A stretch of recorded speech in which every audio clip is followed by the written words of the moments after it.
Thank you very much. It's a great honour for me to speak at this occasion because Constable's one of my favourite artists, one of the greatest artists, I feel, of the entire British tradition, a great world artist. But he's suffered a peculiar fate. In his own time, he was misunderstood because he was far too adventurous for most people's tastes. And in the 20th and 21st centuries, he's in a sense been praised for the wrong things, been admired for being almost the perfectly conventional English landscape painter, which he certainly wasn't. And I still feel he's an artist who awaits general understanding. And I think this exhibition is really going to help. Constable was a stubborn, brilliant, difficult, radical painter, truly radical painter. In 1821, in a letter to his friend John Fisher, he made a statement which I think is probably the single most adventurous thing any painter said about painting in the 19th century. He simply said, "I should paint my own places best," and then he dropped in, "Painting is another word for feeling." Now, who dared to say that in the early 19th century? Who recognized it? Constable knew what he meant. No one else knew what he meant. It's taken a long time for us all to catch up with what he meant and to see what he meant. In order to understand Constable, I think you need to understand his predicament and recognize where he came from. He came from England, a place where, as Joshua Reynolds once said, the only subjects a painter can paint are my lord's horse, house, wife, dog, and face.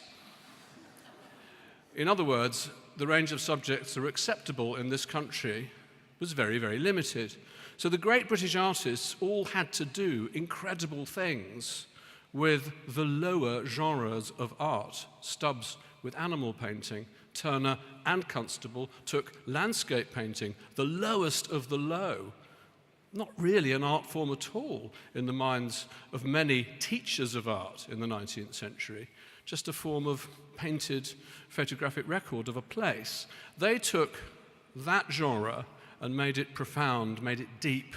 Turner made it a medium for philosophical speculations about the nature of light that are still being digested today. And it's a wonderful coincidence, and it is a coincidence, that late Turner is currently on at Tate Britain. Constable took landscape and he made it the vehicle for feeling, for emotion. And the most radical thing that he did with painting can be seen, I think, in the most radical landscape painting of the 19th century, which is the oil sketch. Whether it's a sketch or a finished work is open to question, for the leaping horse, which is here because no one in Britain at Constable's posthumous sale was prepared to pay more than the 12 guineas for which it and the oil sketch for the Haywain were bought in. That's why it's here. And if you look at that sketch, as Patrick Heron once said, what Constable has done in that painting is he has broken the still mirror-like surface of 19th century academic art. He has invented a new kind of surface for painting. He's taken hints and suggestions that, as this show so beautifully shows us, he found in artists like Rubens and Titian. There's no Titian here, but you can go and see those at the National Gallery. He took those suggestions and turned them into a new form of broken language, which would have a huge impact on the future of painting. And he took landscapes and he made landscape talk about politics, the past, love, those boiling clouds that we see above Hampstead are perhaps Constable willing the air into his tubercular wife's lungs. These are deeply expressive paintings at a personal level and at a deeper level.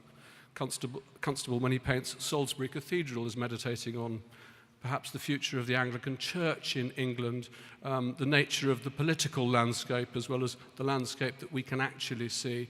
He's turned landscape painting into a way of talking about the things that really mattered to him. And it's another nice coincidence, I think, that at the Royal Academy at the moment, just about to open, or has it just opened already? There's a retrospective of the work of Anselm Kiefer, an East German artist meditating on the Holocaust, war, the things that matter to him, have mattered to him and to Germany, and doing so in the form of huge landscape paintings with profoundly broken surfaces.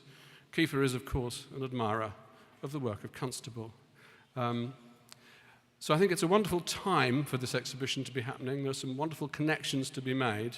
And what's great about this exhibition is, I've only just seen it, but the way in which it tells us not only about Constable's engagement with nature and his engagement with feeling, but also how he engaged with the past, the history of painting, in order to find himself.